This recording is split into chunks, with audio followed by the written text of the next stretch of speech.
ময়মনসিংহের ঈশ্বরগঞ্জে বিপুল পরিমাণ চুলায় মদ ও মদ তৈরির কাঁচামাল সহ 2 মাদক কারবারিকে আটক করেছে পুলিশ। আটককৃতরা হলেন ঈশ্বরগঞ্জ পৌরসভাধীন 5 নং ওয়ার্ড এর চৌরনিকলা পাটবাজার পুকুরপাড় সংলগ্ন সন্তোষ রামের ছেলে রাজারাম। অপরজন হলেন প্রসাদ গৌড়ের ছেলে মতিলাল গৌড়। তারা দীর্ঘদিন ধরে এলাকায় চুলায় মদ তৈরি এবং বিক্রির মাধ্যমে অবৈধ মাদক ব্যবসা চালিয়ে আসছিলেন বলে অভিযোগ রয়েছে। ঈশ্বরগঞ্জ থানার পুলিশ জানায়, গোপন সংবাদের ভিত্তিতে 29 জানুয়ারি বিকেলে অভিযান চালায়। অভিযানে বিপুল পরিমাণ চুলায় মদ তৈরির কাঁচামাল এবং মদ তৈরির অন্যান্য উপকরণ উদ্ধার করা হয়েছে। পুলিশের দাবি, আটককৃতরা মদ বিক্রির মাধ্যমে এলাকার যুবকদের মাদকাসক্ত করার কাজ চালিয়ে আসছিল।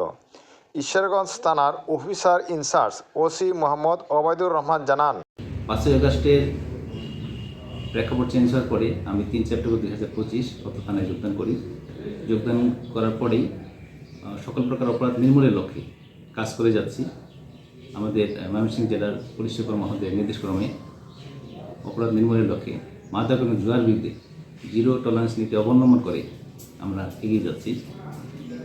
অপরাধ নির্মূল করার লক্ষ্যে মাদক জুয়া কমানোর জন্য আমরা দীর্ঘদিন ধরে কাজ করছি।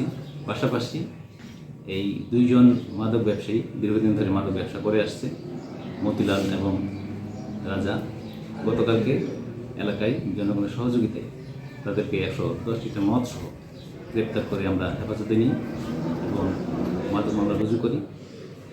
এই অর্জন আমাদের থানা পুলিশ সহ এলাকাবাসী সকলের এই এলাকা থেকে মাদক এবং জুয়া নির্মূল সহ সকল প্রকার আইন শৃঙ্খলা নিয়ন্ত্রণ রাখার জন্য সকল স্তরের মানুষের সহযোগিতা কামনা করছি। স্থানীয়রা জানিয়েছেন, এ ধরনের অবৈধ মাদক ব্যবসা এলাকার যুবকদের মাঝে মাদকাসক্তি ছড়িয়ে পড়েছে, যা এলাকার নিরাপত্তা এবং জনস্বাস্থ্যের জন্য বড় হুমকি।